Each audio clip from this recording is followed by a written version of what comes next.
The presenting sponsor of Pod Save America is Blue Apron, the #1 fresh ingredient and recipe delivery service in the country. You think a lot of folks are using Blue Apron today on Thanksgiving? I don't know, John. It's quitting time. I'm having a drink.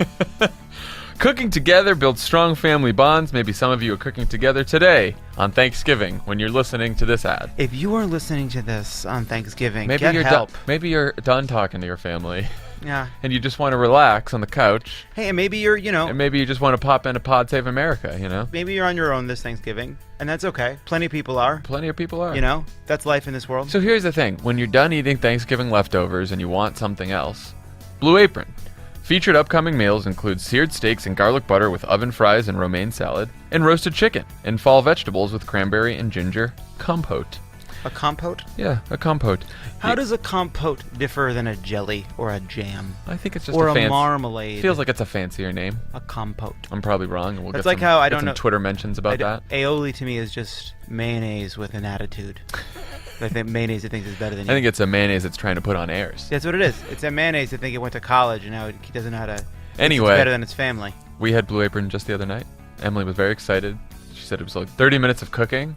Then I cleaned up the whole kitchen afterwards. We had a delicious meal. It was great. I'm falling asleep. Check out this week's menu and get $30 off your first order with free shipping. By going to blueapron.com/crooked, you'll love how good it feels and tastes to create incredible home-cooked meals with Blue Apron, so don't wait. That's blueapron.com/crooked. Blue Apron is a better way to argue with your family. You can convince them. They just don't have the facts. Cook.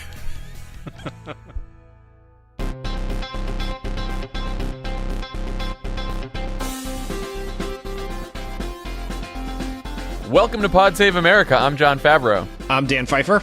Happy Thanksgiving, everyone. This is your Thanksgiving edition of Pod Save America that you can be listening to, after you're finished eating, done talking with your relatives, and just want some alone time. Here we are. Or don't want to talk to your relatives, would rather listen to us. That's also an option. On the pod today, we have the co-founder of Run for Something and the author of a new book also called Run for Something, Amanda Littman. She has an outstanding organization that is helping people run for office for the very first time. They've had a great success rate. Very excited to talk to Amanda. What else do we have to tell people? Tomorrow there'll be another episode of Majority 54 out. I believe Tommy's in D.C., but he's still recording an episode of Pod Save the World, so that'll be out. On Saturday, you'll hear the Love It or Leave It that was recorded a few weeks ago, the late night show at the Beacon. We're finally going to have that one out too. So all kinds of content to get you through the weekend. Yeah, you may not have to talk to your relatives once other than saying, pass the gravy. That'd be great. Just all crooked media all the time. So today we thought we'd do something a little bit different because we are recording this Tuesday evening.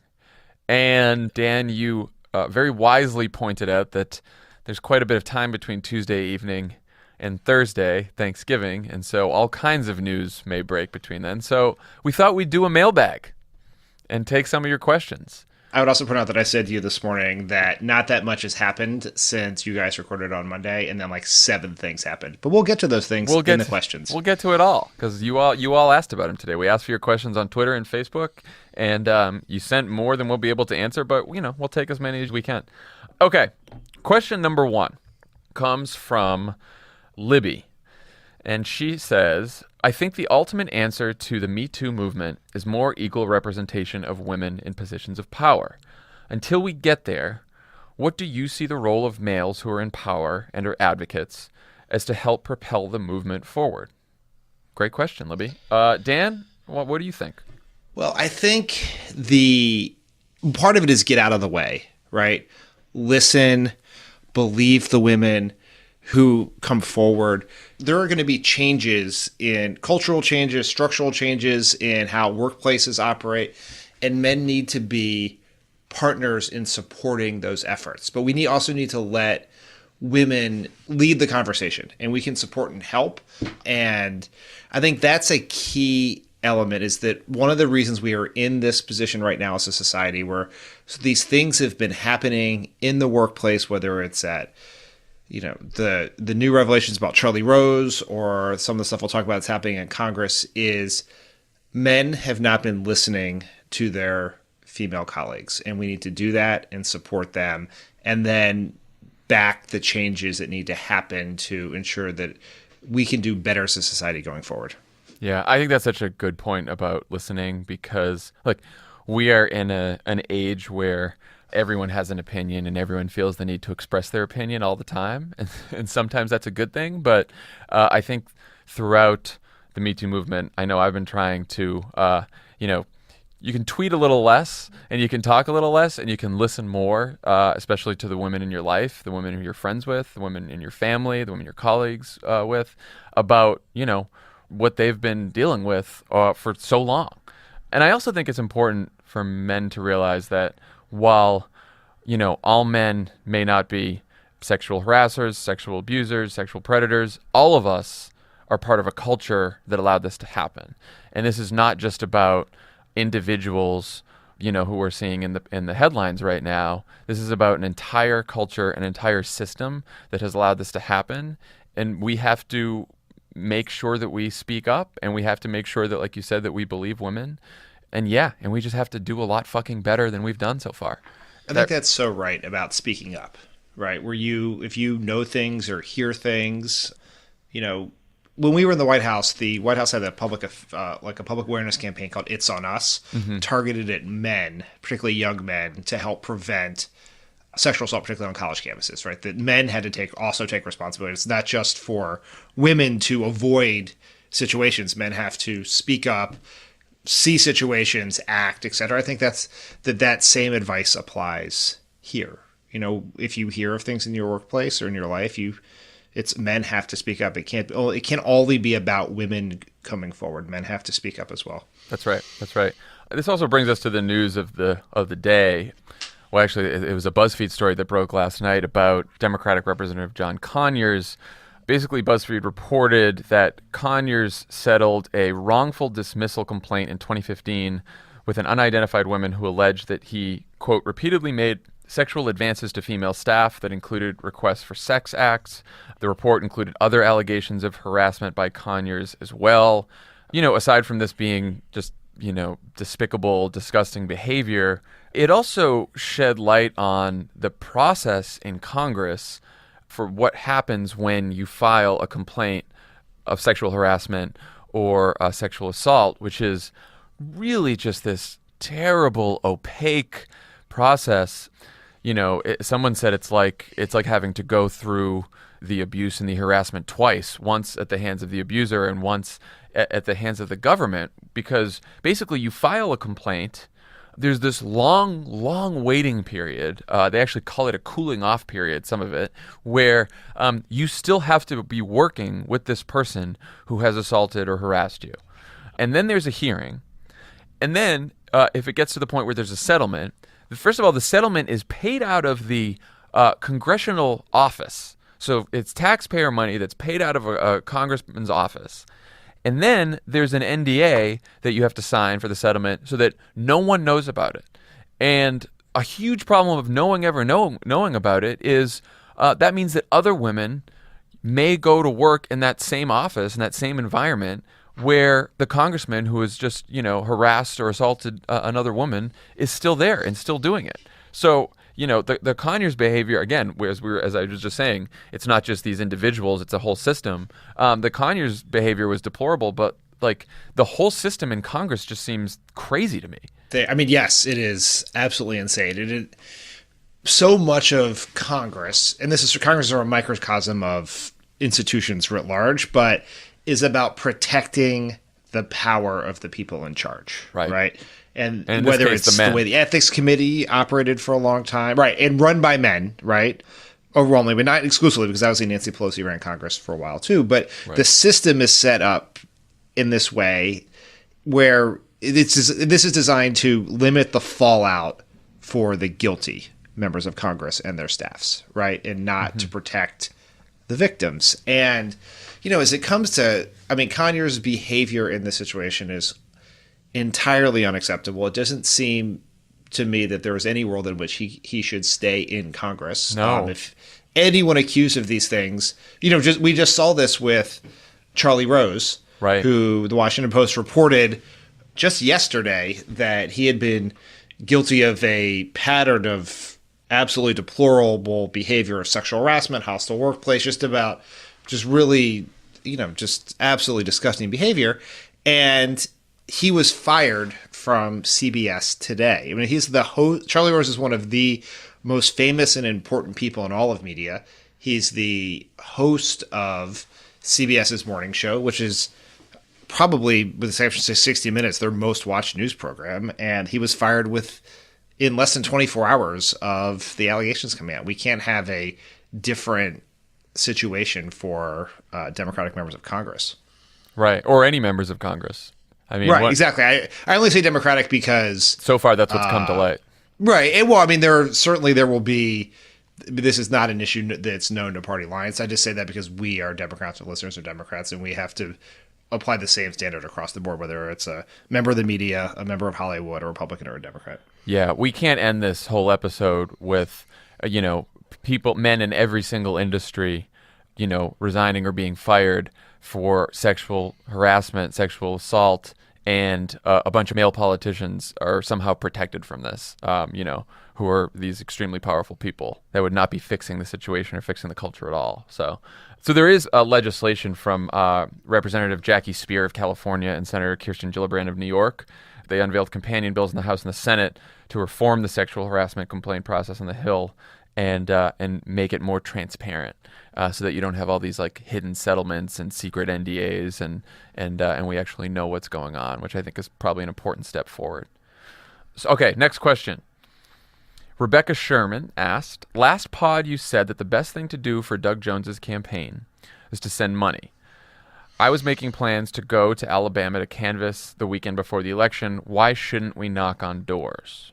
I mean, I don't know, Dan, if people shouldn't knock on doors if they've made plans. I think the point we were trying to make on the last pod is when, if suddenly the entire National Democratic Party gets involved and, you get a bunch of, Hollywood celebrities and other people descending on Alabama and trying to say, oh, we think we know what's best for you in your local election, in your state election, it may not help get people to the polls or get Doug Jones elected. But, if you've made plans and you're from out of state and you're already going to go down there and knock on doors, I don't know. What do you think about that? I think people should knock doors. I think the cautions you guys made on Monday were exactly right, which is nationalizing this race, much like the Ossoff race in Georgia, is not helpful. Yeah. Right? Doug Jones is an Alabama candidate with Alabama roots and running on a platform of how he can be the best advocate for Alabama. And if this turns, if all of a sudden all these famous Democrats who may not be as popular in Alabama as they may be elsewhere start showing up, that's a negative. I don't think that's going to happen because I think people get it. But if you are living in some other state and you have the opportunity to go to Alabama and knock doors for Doug Jones, I think you should do that. Yeah, I think that's right. And definitely give money. And make calls if you have that opportunity. Make calls for sure. Did you see Trump's comments today? Trump finally broke his silence on Roy Moore to tell people that Doug Jones is soft on crime. This is the person who actually prosecuted the murder of 4 little girls back in the Birmingham bombing. And he prosecuted people that Trump would refer to as very fine people. Yes, exactly, right. Many people on both sides. And meanwhile, speaking of soft on crime, there's Roy Moore, who is, walking free, even though multiple women have come forward and, accused him of molestation when they were children, which is, I can't imagine a worse crime than that. So, for Trump to say that, and then Trump left open the possibility that he would possibly campaign with Roy Moore next week. I mean, this is it's so fascinating because, to the credit, I don't even like to say that, but to the credit of McConnell and the Senate Republicans, they came out very early and said they believed the women and Roy Moore should not be in the Senate. Right. And they were exploring ways, some okay, like getting Luther Strange to run as a write-in. Others incredibly anti-democratic, like trying to, I guess McConnell either yesterday or today was going to send a memo to the White House with options for delaying the election, which is not a thing we do in democratic societies where if we don't think we're going to win, we just move the election. But they came out against it. Trump's daughter, Ivanka, said there was a special place in hell for people like who did what Roy Moore was accused of. Which Doug What- Jones used in his television ad, Ivanka's quote, which I thought was smart. Excellent ad, I thought. Yeah. But Steve Bannon has continued to back Roy Moore. Kellyanne Conway has been reportedly telling Trump that he should not distance himself from Roy Moore because his base loves Roy Moore. Kellyanne Conway did an interview on the morning shows, I think Fox and Friends, which is not really a morning show. Morning propaganda. Yeah, it's just it's morning propaganda, and said that basically previewed what Trump's going to say today was that Roy Moore was better than a Democrat. Trump. The other important point is Trump said he denied it. What am I going to basically sort of like? What am I going to do? And because so many people who are guilty of molesting children just come out and admit it while they're running for office. I mean, But this is it is as gross as it can possibly be. I mean, this is, to me, this is a pattern that we're going to see continue here, which is, look, I think it is the right thing to do for Democrats to demand accountability of Democratic politicians, Democratic men who, are accused of sexual assault and sexual harassment. It is the right thing to do. But we should also recognize that what the Republicans are going to do, at least what Donald Trump's going to do. Donald Trump was accused of sexual assault, sexual harassment by 15 women, just decided to deny it all and keep going. Roy Moore, how many women have come out and accused him? He's just going to deny it and keep going. Like, we could get to a point where basically no Republican politician who is guilty of these things or who has been accused of these things is held accountable or steps down. And a whole bunch of Democratic politicians do, and men in a whole bunch of other industries. And only one group of people, Republican politicians, are able to just get away with this and not do anything. And in fact, and Brian Beutler pointed this out, that then we wouldn't be surprised if in the next campaign, Republicans start running ads against Democrats who, and saying that this is the party of a bunch of sexual predators because look at all these Democratic politicians who stepped down, when none of the Republicans have done anything. Trump's America, right? His base, as informed by Breitbart, Fox News, that world has been insulated from larger cultural forces in America. And whether it's increased tolerance of LGBTQ rights, a greater appreciation for diversity in this country, and understanding of the value of immigrants, all of those people's belief in those things have increased since Barack Obama ran for office in 2008. But I mean, maybe insulate is not the right word. Maybe it is a reaction to that. So of course there is going to be a reaction to the Me Too movement as well, because so much of what fuels like the Proud Boys and the angry men are at the heart of Trump's view is this idea that these white men are victimized by, immigrants who take their jobs, or Muslims will kill them, or women are getting one over on them because women are asking for equal rights and equal pay. And, it was interesting in the Conyers story, which was reported by BuzzFeed, had this very interesting genesis where Mike Cernovich, who was one of the major pushers of the Pizzagate debunked false, horrible conspiracy, was the original recipient of the documents. He got them from some source and then gave them to BuzzFeed, and BuzzFeed reported it out in the way in which, and verified this with all the appropriate people. So I don't have any reason. I trust the story is 100% nailed down. But Cernovich is listed in these stories as a men's rights advocate. I know. I saw that. Yeah. And so that is what is fueling this in the 36, 38% of the country that thinks Trump is doing a good job, thinks the economy has turned around since Trump's doing it, thinks Trump has defeated ISIS and closed the border and protected them from non-white people of all stripes. And so you can see how there is an opposite reaction to the Me Too movement among this group of people who are resisting the forces of progressive social change that have been moving in this country in the last decade. Yeah. And, I'm talking about what Brian Beutler said because he's just written a piece on this that will be out by the time you guys listen to this. But, this is what Steve Bannon and Breitbart are talking about when they talk about weaponizing information, is the idea that, a Mike Cernovich could get leaks only about Democratic members of Congress and not about the Republican members of Congress who have done the same thing, and use those leaks and use that information as a weapon for partisan ends. And we should expect that, that the Trump Republican Party will do that. Now, there are, as you said, there are some Republicans who've done the right thing. And just today, on Tuesday, Tim Miller, Crooked Media's resident cuck, Tim Miller, tweeted that he donated to Doug Jones. It was the first time he's ever donated to a Democrat in his life. And he decided to donate to Doug Jones. And maybe the most surprising thing is that so many people were surprised by it. Or that it is a surprising thing for a Republican to say, I choose the Democrat, not the pedophile. Yeah. Tribalism. But so good for Tim. For everyone else, if you know someone in Alabama, voter registration deadline is Monday the 27th. So there is still a little bit time to make sure that you are registered, or your friends are registered, or your family is registered in Alabama. Donate to Doug Jones, make calls for Doug Jones, and if you're in the area, knock on some doors. This is an important one. Okay.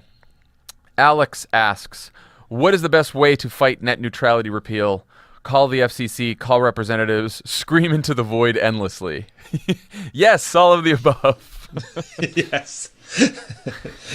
Option D, podcast. Yeah, I mean, look, so basically the FCC chairman is this, Trump appointee, although he was on the FCC as a commissioner before Trump was president. Trump moved him to chairman once he took office. He basically announced on Tuesday the rule that, that there would be a rule change and he'd get rid of net neutrality rules that Obama's FCC commissioner had put in place.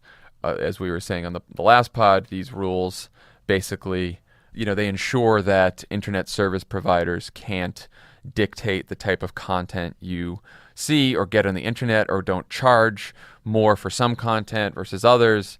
It keeps the internet open and free, and now these rules are repealed, or are going to be repealed. So the question is what you can do.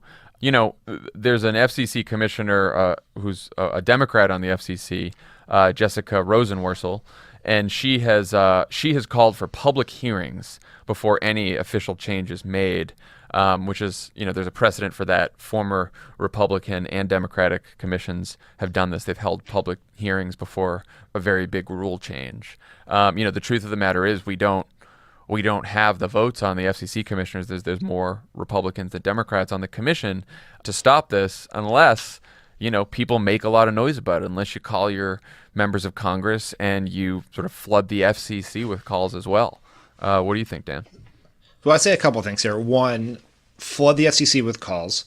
There will be a comment period on these rules, and people should flood the FCC inbox with it. One of the things that helped push net neutrality over the finish line was a massive, and I mean absolute massive amount of online activism pushing for net neutrality. So we need that same energy to push back. Next, if you work at a big tech company, whether it's Google or Facebook or Amazon, and you're in a position of influence there, try to convince them to use their platforms to publicly oppose this repeal of net neutrality. And, Google, I believe, if I remember this correctly, used the actual Google homepage to push for net neutrality to begin with. And if they could do the same thing, that will drive traffic to the FCC website. The last thing is we need to win back the House in 2018, because if we do that, we have the opportunity, we'll have tremendous leverage in ongoing appropriations and budget negotiations. And there may be the opportunity to stop the implementation of the repeal of the rule if we control one or both houses of Congress. So as with all bits of activism that we talk about, it all comes back to vote for Democrats. Turn out to vote for Democrats at every opportunity. Even if you don't think they're perfect. Elections matter, people. Whoever the president is, whichever party is, who they appoint to the Federal Communications Commission matters. It is mattering right now. This is why you take elections seriously. This is also why sometimes you vote for people who you don't agree with 100% and don't think are perfect, but because they're with you on most issues, you go and you vote for them, because things like this happen.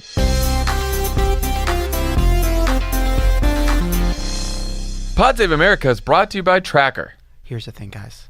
You can convince your Republican family members to be Democrats. You just need to find the exact right argument.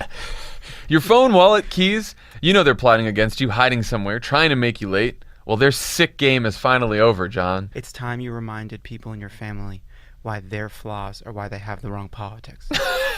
8 years ago, Tracker changed everything when they released their first tracking device, and now they've done it again. With the all-new Tracker Pixel. With Tracker Pixel, you'll never worry about losing your things again. It's the lightest Bluetooth tracking device on the market. You place the Tracker Pixel on whatever you tend to lose. Keys, wallets, purse, arguments with your family. Treat your family like a social media sewer. When you Dump all your anger on them. When you misplace an item that has a Tracker Pixel attached, use your smartphone and a 90 decibel alert will help you find it in seconds. It even has a powerful LED light so you can find anything in the dark. Trump is president because your stepdad just doesn't fucking get it. Tracker makes a great gift, and during this holiday season, save 20% off your order when you go to thetracker.com/crooked. That's TheTracker.com/crooked for 20% off. Wow, Thetracker.com/crooked. These yams are delicious. And Francine is a racist. The Tracker. Podsgiving America is brought to you by Sonos. Let's talk about Sonos, John. Sonos. What do you think? I love Sonos. Are you visiting your wife's family and they're all conservatives? Oh no, what just came on the Sonos during Thanksgiving? Maybe it's Podsgiving America. Maybe it's this very episode. Maybe it's Love It or Leave It. Maybe it's Love It or Leave It. Maybe you can get everyone to engage in a few laughs as opposed to just throwing things at each other. I love Sonos, John. Yeah, my Sonos wasn't working the other night, and I was very upset. Seems impossible. And within 5 minutes, I fixed it. Cool. Just unplugged it. Just changed the router there. You're all good. Sonos, it's so easy to fix. I've leveled up my house with Sonos because I have the play base under my television. I have the Sonos 5 in the dining room. I have the Sonos 1 in the bathroom. So now I'm listening to whatever. I can walk through the house. It's like it follows me. I feel like Bill Gates. Oh, interesting. For the first Do you time, think Bill Gates just doesn't replace the light bulb in the hallway and gets by? Yeah, I think that's probably what happens. It's Thanksgiving. Remember, one simple app And controls. you can win Thanksgiving. Go to the Center for American Progress, get all the facts, and bring them and throw them down at the table. Get all the facts. Go to Vox.com, get all the facts. Throw them on the Go table. to your favorite Twitter feed. Yeah. One simple app controls the entire system. All your favorite streaming services, audiobooks, podcasts in one place. Control everything from songs to volume to rooms, group rooms, and pick what plays where. Scream at the top of your lungs. Trump is the margarine of presidents. For the first time ever, Sonos is offering the listeners of Pod Save America 10% off one order of $2,500 or less for any product on Sonos.com. This offer is available for a limited time only and cannot be combined with other discounts or promotions. Use the promo code PSA10, capital PSA10, at Sonos.com to receive this exclusive offer. Sonos.com, promo code PSA10, capital PSA10. What do you get for it? 10% off your whole order That's actually of $2,500 or less. But I mean, still, that's a lot. I mean, you should use that code. That's a chunk of change. Yeah. It's the holidays, John. That's right. It's the holidays. Thank you. End of ad. End of ad. The perennial question, Dan. Cody asks, how do we talk about politics with our beloved family members without throwing cranberry sauce at each other? Lovett's answer to this, he's not here, but I'll tell you, Lovett's answer to this is, don't fucking talk about politics. You don't have to. Talk about something else, which is not bad. Yes. It's not bad. Yeah, I think, look, everyone has to make their own decisions about how their Thanksgiving meal should go, right? If you don't want to talk about politics because your pro-Trump uncle is just going to get angry, maybe he's a little deep into the wine at that point, and it's gonna ruin dinner, don't talk about it, right? That's not worth it. If it comes up and if it's an argument between partisans, that just ruins Thanksgiving, where it's your uncle or whoever who is, they wore their MAGA hat to dinner and you're wearing your #resist sweatshirt and you're both locked in your views, probably nothing comes of that. If there are people in your family who maybe voted for Trump and have some concerns or sat out the election because they had concerns about Hillary Clinton or they thought the DNC was rigged or whatever it is, I think the best advice I can give is listen, right? Is to try to understand where they come from. Because presumably you love this person. They are in your family. You probably respect them and try to understand how they got there. And that will create at least a foundation for the conversation of common understanding of how you got there, as opposed to just like, you're a racist, you hate America, like that is, if that is entertaining for you and your family, go for it, but it's probably not constructive. It probably leads to indigestion. I mean, I've had to deal with this a lot because I have aunts and uncles on my mother's side that are Republican, on my dad's side, and my best friend from home, his parents are very, very conservative now. And, as someone, I'm sure you've dealt with this, since we've been in politics and worked in politics for so long, when we're home, people will say, like, they'll yell, or at least when Obama was president, they'd yell at something at us like, why did Obama do that? Or what do you think about this? And so it was hard to avoid talking about politics. And one thing I try to do is, A, what you just said, which was listen. B, I always try to take the personalities and politicians and party stuff and Fox stuff out of it and try to talk about the issue itself. So if someone complains about something that Obama did on healthcare, instead of defending Obama or defending the Democrats or defending some host on MSNBC over some commentator on Fox, I've talked to my aunts and said, what's your problem with the healthcare system? What do you think is the worst part of the healthcare system? What would you change about it? What has bothered you? What do you think is the right thing to do there? And if you actually start talking about the issue itself and not all the politics around the issue and all the people who are in Washington arguing about the issue, sometimes you can actually find specific areas within that issue where you agree with your relative or with the person that you're talking to. And you may not end up agreeing on the solution entirely, but you may start making some progress, and at the very least, they know that you're in this and that you're talking about this because you care about a specific issue and not just because you're defending your tribe and your political party. Yeah, that's right. But also, you don't have to talk about politics. Also, you don't have to talk about politics. Other things to talk about. Misty asks, I'd really like to hear both of your origin stories. How did you get interested in politics and involved, and how did you decide to work for Obama? You first, Ann. Well, my family was not political per se. Like they didn't work in politics. They didn't, we didn't go to political fundraisers or knock doors, but they were interested in the world, and we talked about politics at the dinner table. I never thought I'd work in politics. And then I went to college at Georgetown University in Washington, D.C., and politics sort of runs through that campus. And usually that's not even in really the greatest ways. There are a lot of overly ambitious wannabe future senators who go there, along with a lot of other really good people. But it never occurred to me that because I'm older than you, as has been pointed out, The West Wing had not yet aired when I was in college. Mm-hmm. And I didn't really understand that people could have a career in politics other than like being in Congress, which didn't seem particularly appealing. And I met a guy who became a very close friend of mine and lives in my house in college for a year, my group house in college for a year, named Chad Griffin, who is now the president of the Human Rights Campaign. But he'd grown up in Arkansas, had taken time off college to go work on the Clinton 92 campaign, and dropped out of school to stay on that campaign and gone to work in the White House for 18 months. And then had decided to finish college at Georgetown instead of his school in Arkansas. And he was the first person I ever met who had a career in politics. And he sort of got me really interested in it. I interned in the White House, which led to a number of jobs in politics. And Obama really I was pretty burned out on politics in the Democratic Party when Obama came around to run for president. And I was pretty close to leaving politics. I had gone pretty far down the interview process to leave politics to work at a nonprofit, and I had taken the GRE and thought about going to grad school. And he was the politician that there was something so different about him that he made me believe right off the bat. And fortunately, that bet paid off in the sense that he was who I had hoped he would be. That's great. I also went to a Jesuit school, Holy Cross, College of the Holy Cross in Massachusetts. I did not, when I got to college, think that I would be in politics for sure. I was raised Catholic, but I wouldn't say I was a committed Catholic, even though I went to College of the Holy Cross. But I realized when I got to that school that, Holy Cross and Georgetown, both run by Jesuits. And the Jesuit tradition is heavy on social justice.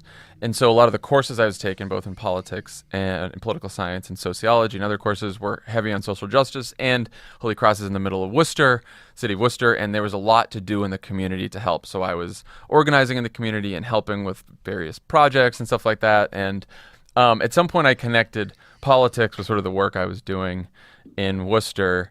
And there was an opportunity to go to D.C. for an internship. And because I was from Massachusetts, I ended up in John Kerry's office, my home state senator, and he was putting together a presidential campaign. This was in 2002. And after a semester in Kerry's office, in the press office, where I worked with his then communications director, David Wade, and he let me write some letters to constituents. He gave me a try at some op-eds.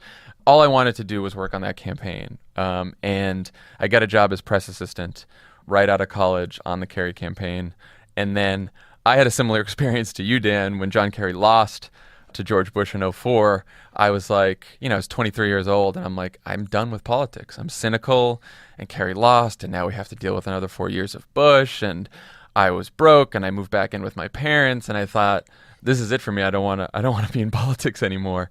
And then Robert Gibbs, who had been my boss on the Kerry campaign and was now Barack Obama's communications director in the Senate, sent me a message out of the blue that said, Obama needs a speechwriter. He's never used one before. He wrote the convention speech in 2004 on his own, but he's going to need to learn to work with a speechwriter.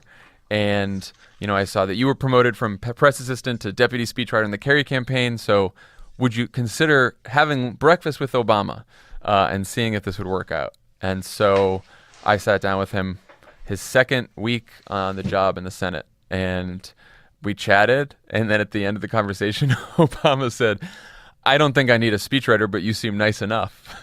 and that was how I got the job. But it's like, I saw that. I was at the convention in 2004 because I was working for Kerry, and I saw the famous convention speech, and I was inspired by that speech as well. But I think what did it for me is I read Dreams from My Father over the Christmas break before I actually interviewed with him. And I thought that book was so honest, and he wrote so honestly. I thought, if a politician is going to try to be that honest on the national stage, I want to stick around and see if he can pull it off.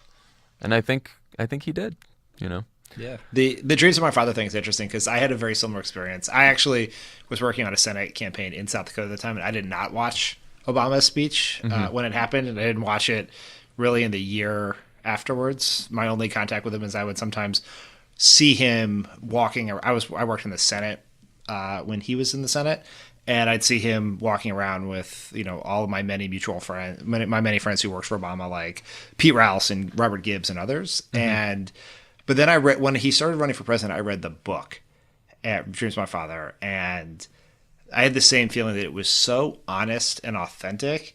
And the thing that people forget is that what gripped the Democratic Party back then was fear of Republicans, fear of being parodied on Fox News, fear. Everyone saw what happened to John Kerry and being caricatured in the Swift boat veterans bullshit and windsurfing before the election, and was like, we are so afraid of Karl Rove and the Republican attack machine. And Obama was just had the exact opposite approach. He had no fear of that, and that was so interesting.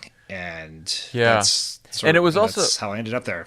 It was also how he approached sort of the issue of patriotism, where for a long time a lot of Democrats had said, okay, Republicans own the issue of patriotism, so in order to beat them, we have to wear more American flags than them, and show that we're just as patriotic and wrap ourselves in the flag just as much as they do.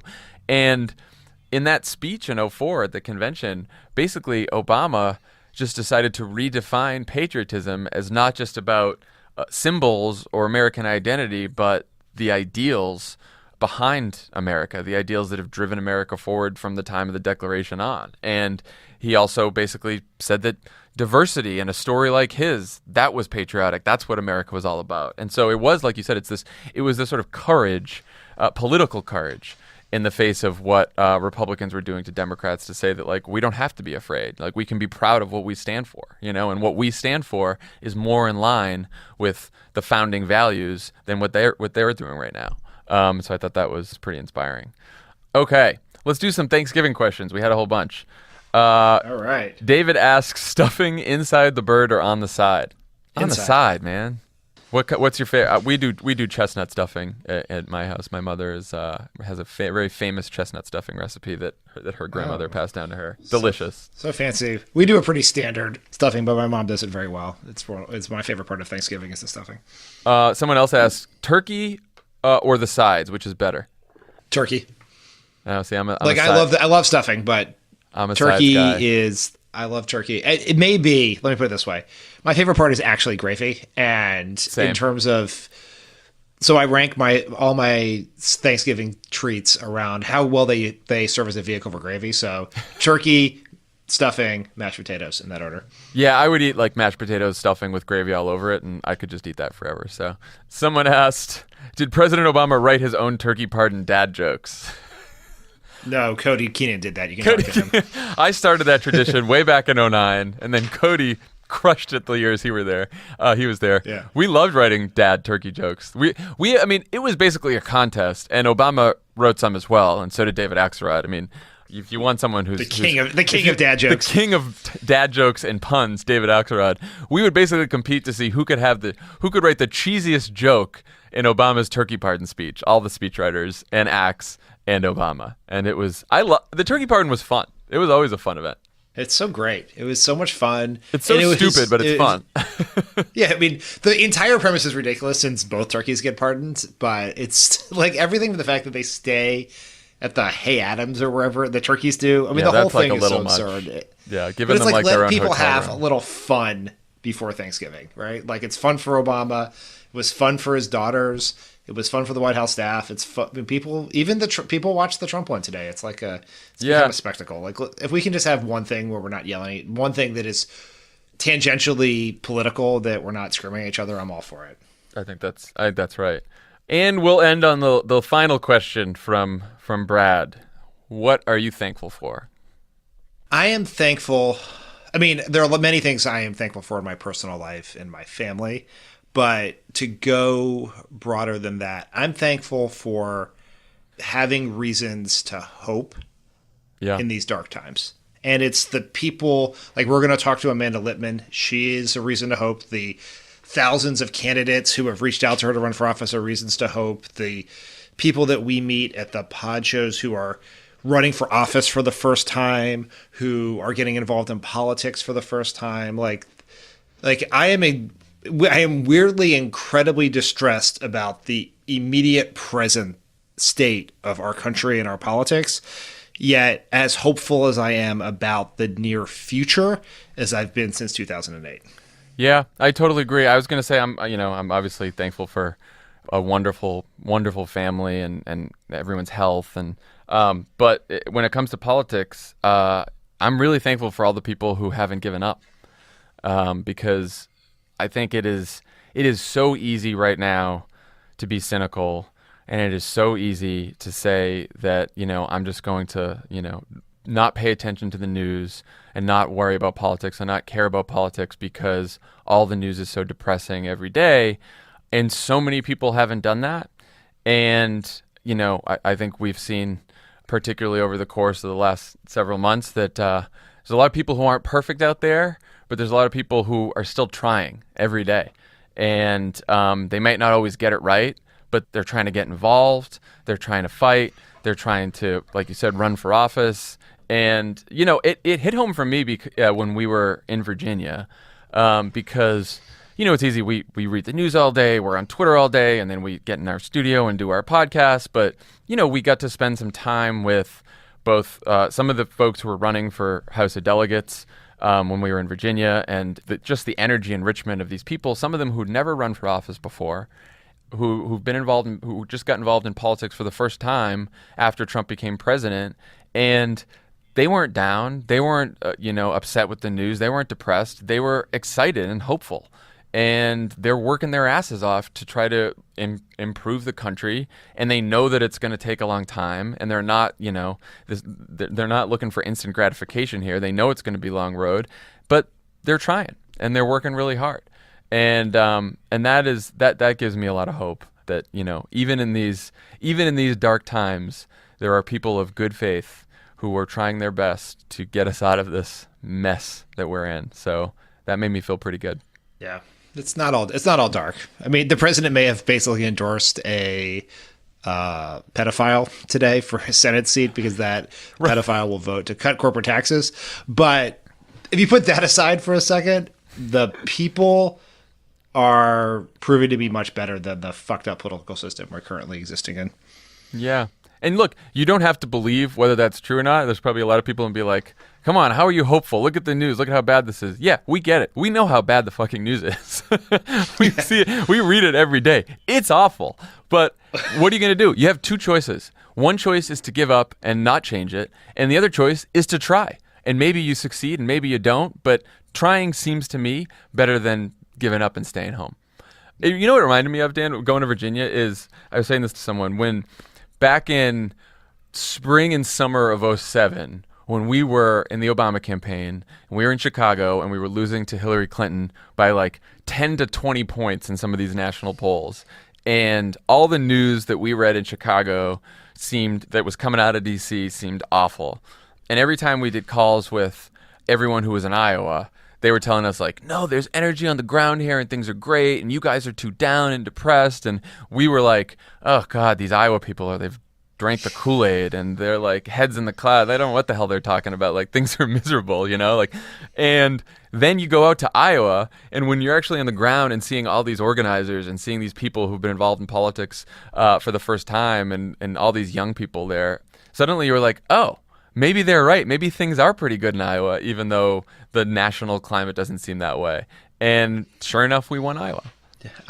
In those dark days, I once went from doing a trip with Obama through Iowa and felt like everything was great crowds, the questions Obama was getting. It's just like you felt great about Barack Obama's chances, you felt great about democracy, people getting involved, all these people who were like, I'm a Republican, but I want to caucus for Obama, so I'm going to do it, or I'm an independent.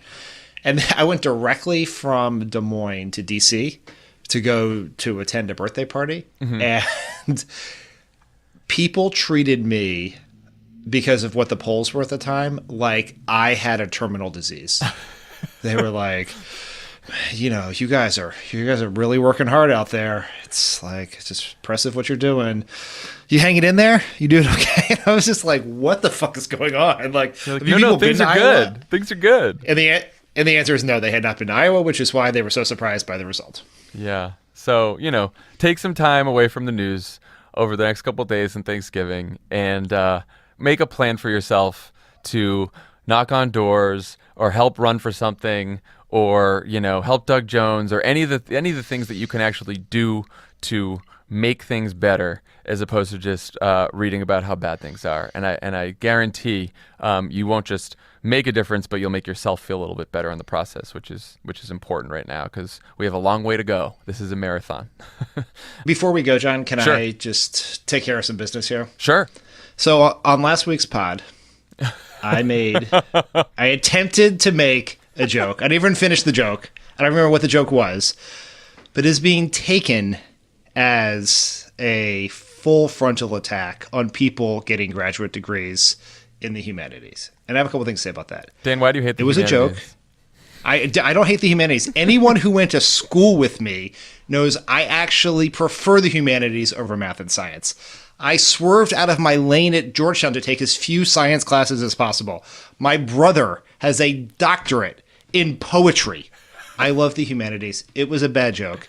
And I want to just apologize to people because I don't know how many PhDs in humanities there are, but however many there are, it feels like all of them listen to Pod Save America, and they were very upset about this. When we were out on the road, everywhere we go, we run into baby boomers, and this is your baby engage boomer. in their.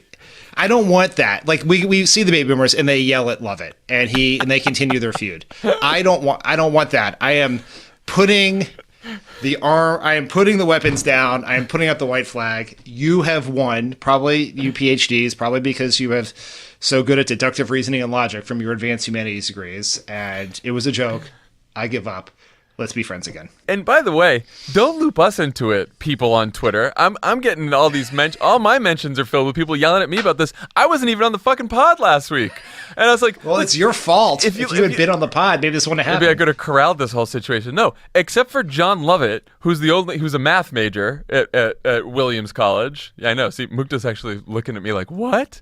Except for Jon Lovett, Tommy was a philosophy major. I was political science and sociology. You were political. Like, we're humanities all around here. We love the humanities. I wouldn't be able to pass a math course if you paid me. Yeah. So people, it's over. You have won. I have lost. Let's all move on and be friends again. Happy Thanksgiving. Thank you for doing that. Happy Thanksgiving. When we come back, we will be talking to the founder of Run for Something, Amanda Littman.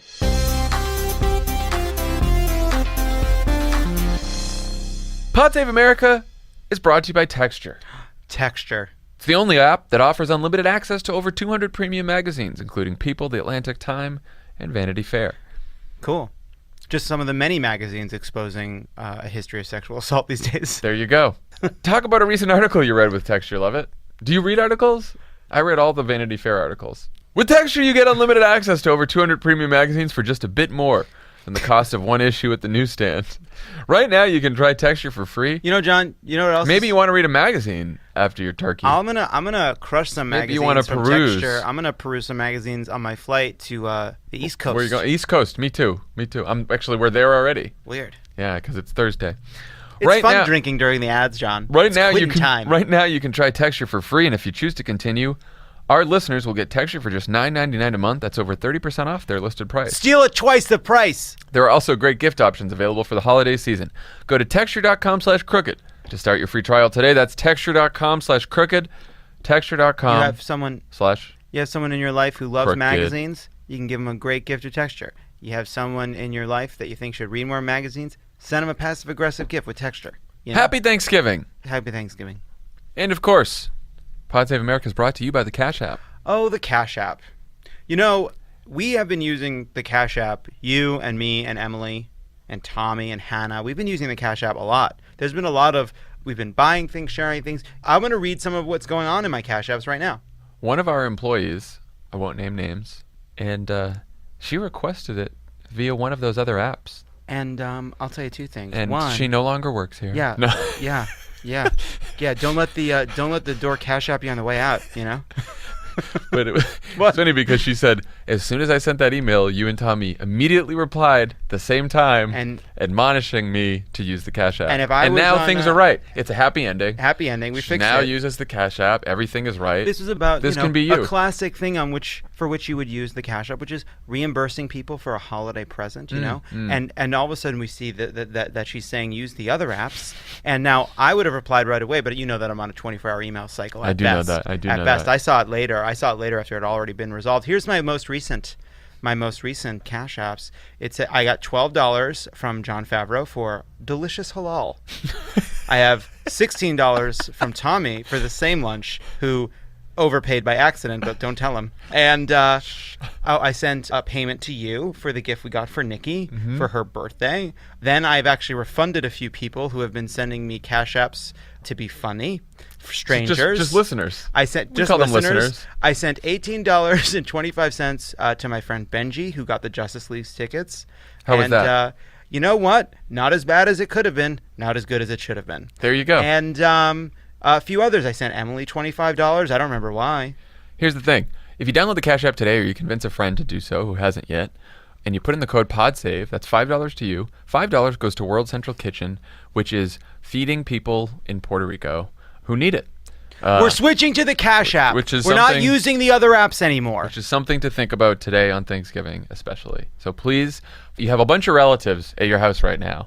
Yeah. All of them probably don't have the Cash App. If they do, that's great. You're ahead of the game. But if they don't, they're at each other's throats over politics. Get them to download the Cash App. That's $5 to you, and $5 is going to feeding some people who need it. Someone said the word Trump at the dinner table, and it went off like a grenade. And you could come in and say, I know what'll bring us all together. The Cash App. A payment app. Happy Thanksgiving. Happy Thanksgiving. From Pod Save America. From our family to yours. On the pod today, we have the co-founder of Run for Something and the author of a new book also called Run for Something, Amanda Littman. Amanda, welcome to the pod. Hi, so excited to do this. Thanks for joining us. I know that you are somewhere around the world on going to a well-earned vacation, so we appreciate you calling in before Thanksgiving. No, I'm glad to do it. It's been an insane year, 2 years, 3 years, 5 years. So yes, glad to take a couple minutes out of the trip to talk about what we're up to. So for those of our listeners who aren't familiar with Run for Something, tell us what the organization is and why you decided to start it. Yeah. So I worked for Hillary for 2 years. Before that, Obama, and for Florida's race for governor. After the election, I started hearing from friends from high school and college who were like, hey, you know politics. I want to run for something because I'm pissed. What do I do? Who can I ask for help? And there wasn't a clear answer there. There wasn't an organization that existed if you were young and new to politics and maybe didn't have a lot of money or knowledge but wanted to lead. And the more that I thought about it, there was a problem that had led to a whole bunch of problems in the progressive movement. A lack of focus on local politics, like a lack of a diverse pipeline of talent, and like a lack of focus on young people, not just as voters, but as leaders.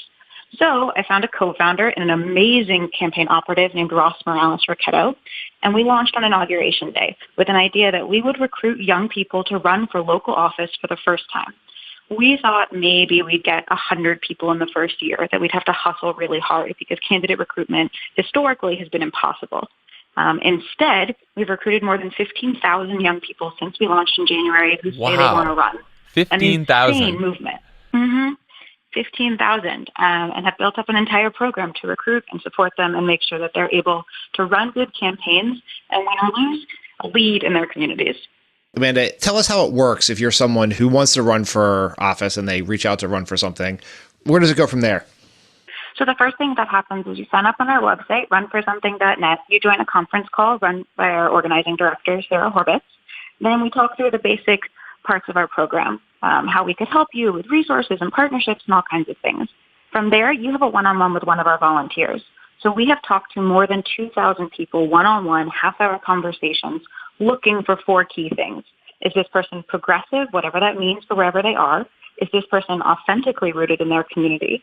Is this person willing to work hard and knock the doors that they need to win? And is this person interesting and compelling to talk to? If our volunteer enjoys the conversation, then a voter probably will too. If you meet those criteria, you get access to a whole bunch of things. We work with more than 60 other organizations to make sure that candidates have all the resources they need. We provide mentorship and coaching for more than 300 operatives who do one-on-one support. We've written guides on how to file to get on every state.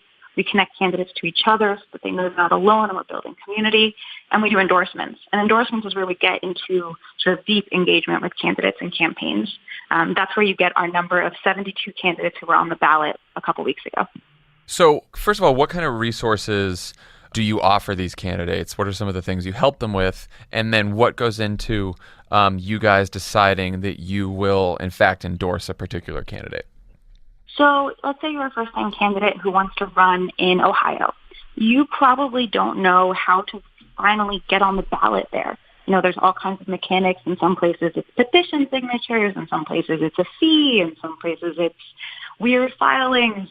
And in order to start taking money, you have to get a tax ID number. But to get a tax ID number, you need to get on the ballot. And to get on the ballot, you need to raise money. These kinds of things that if you've worked in politics for a while just feels like second nature. For first-time candidates, it's gibberish and sort of bureaucratic bullshit that gets in the way of you even getting in the door in the first place. Mm-hmm. So what we're able to do is work with candidates one-on-one to make that system easy to navigate. Then once you stand up your campaign, we coach you through the process of writing a campaign plan, how to get the voter file, where the union printer is in your area so you can get your lit made. We practice your stump speech with you. We have mentors who will coach you on making videos and digital ads and all the different mechanics of a campaign that, while they're not that hard in theory, are pretty hard in practice if you've never done it before. Once you've done all of that, you present us with an endorsement application. What we look for is not whether or not you're going to win, is not where you are. It's how good is your campaign? Are you knocking doors and talking to people? Are you rooted in your community? Do you understand the problems voters face? That's how I think we get such great candidates who have a higher win rate because they're doing voter contact. Because you have so many first-time candidates you've been working with, what have you heard from those people about the experience of running for office? Oh, they're saying it's hard as hell. which, I mean, we know this having worked on campaigns. They are miserable beings. They'll beat you down and destroy you.